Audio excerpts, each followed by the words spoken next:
Olá, senhores. Bora aí com a questãozinha 2. Olha só. Um projétil lançado obliquamente a partir do ponto A descreve a trajetória parabólica representada na figura a seguir. Sabendo que o projétil atinge a altura máxima no ponto B, aponte a alternativa cujo vetor melhor representa a variação de sua quantidade de movimento entre os pontos A e B. Então, olha só, meninos. Lembre-se que quantidade de movimento é massa vezes velocidade.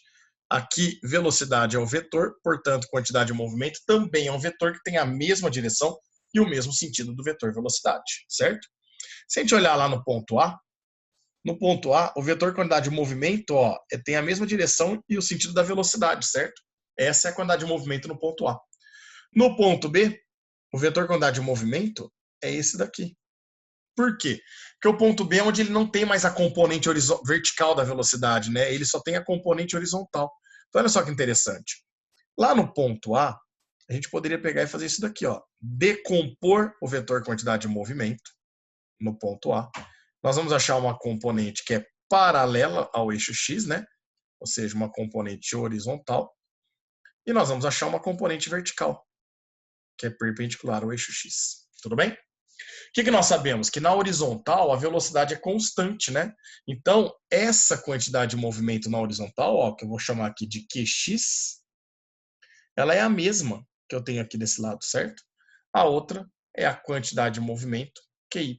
Aqui no ponto B, a QY vale zero, porque a velocidade que representa para nós uma energia cinética, né? Essa energia cinética se transformou em altura, ou seja, energia potencial gravitacional. Mas o que ele pediu para nós foi a variação da quantidade de movimento. O que é variação? É fazer a final menos a inicial. Então é a quantidade de movimento final, que é o ponto B, menos a quantidade de movimento final, que é o ponto A. A gente só não pode esquecer que isso tudo aqui, são vetores, né? E o que o menos faz com o vetor mesmo, meninos? Ele inverte o sentido, né?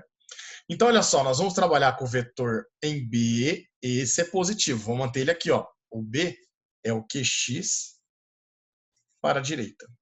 E eu vou trabalhar com menos QA. Se o QA é composto por uma componente QX para a direita e uma componente QY para cima, o menos QA, ele vai inverter os vetores, né? Vai inverter o teu vetor.